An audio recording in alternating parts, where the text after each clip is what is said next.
me now to discuss this topic is Rajan Menon, a director of the Grant Strategy Program at Defense Priorities and Professor Emeritus of International Relations for City College of New York. Sir, thank you for taking our questions.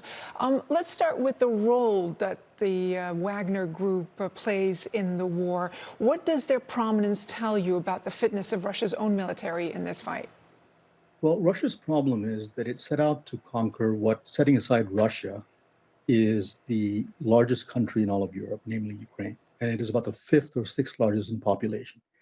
They had the armor and the oomph and the missiles and the howitzers and all that to do it, but not the necessary number of troops, and only troops, the infantry, can take and hold land. So they ran into difficulty. So we have the Wagner Group enter.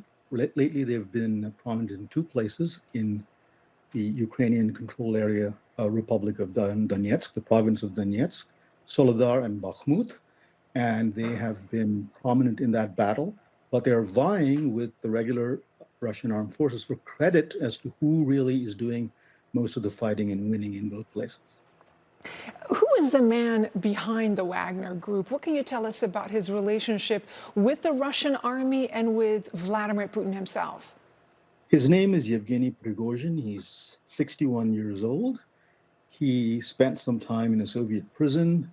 After the fall of the Soviet Union, he went into the catering and restaurant business, made a lot of money, became a close associate of President Putin, which he still is. And although he didn't found the Wagner Group's name is now associated with him. It is essentially his private army that he runs through money that he raises in various ways, including by using the group as mercenaries in different parts of the world: Syria, Libya, the Central African Republic, to name but a few. But they are now active in the fight in eastern Ukraine, but they were also first involved in Ukraine in 2014. And his star is on the rise right now. Well, he certainly seems to think so. I mean, he does not criticize President Putin, but it would not surprise me if he has contemplated the possibility one day of a post-Putin political order.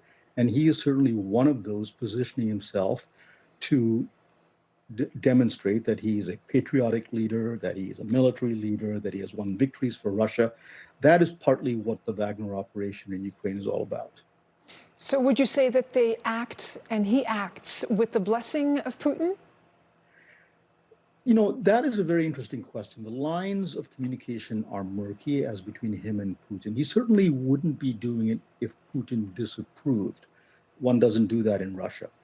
The relationship between the Russian intelligence services and the professional army in the Wagner Group are somewhat more difficult to discern, because on the one hand, there must be coordination. On the other hand, lately, they have clearly made it clear that they are not allies and, in fact, see themselves as rivals in this war.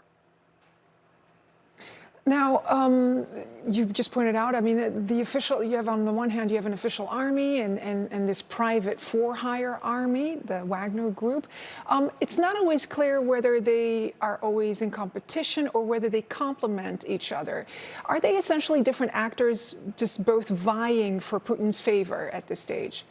Well, both are true. In the battles in Soledar and Bakhmut, Bakhmut being bigger and more consequential town, they have try to achieve the same mission, that is to conquer both these towns. But when it comes to the question of who is doing better and who deserves the credit for the recent gains in Soledar, Bakhmut they have not taken, then clearly Prigozhin wants to claim credit. The military does not want to have him claim credit because, after all, they're a professional military and they see fighting for Russia as their business. So, you know, to turn our focus back to the Russian army, you know, not able to deliver a victory because the objective was never been clearly defined. Is that the problem? Well, it is, one thing is clear, and that is that Mr. Putin clearly did not set out to conquer all of Ukraine. My best sense is that he wanted to, and he began this way, make a drive south to Kiev, take over the capital, change the government, control the northern part of Ukraine, and hive off probably as much more of the east as he could. He already held some territory there by virtue of the statelets that he created in 2014, and the south. But Ukraine being such a large country, even achieving that requires manpower that the Russian army proved not to have. This is why you have private armies such as the Wagner group and also of the Chechen leader, come warlord Ramzan Kadyrov, whose fighters have also been active in the war in Ukraine. Rajan Menon, thank you so much for your time. My pleasure.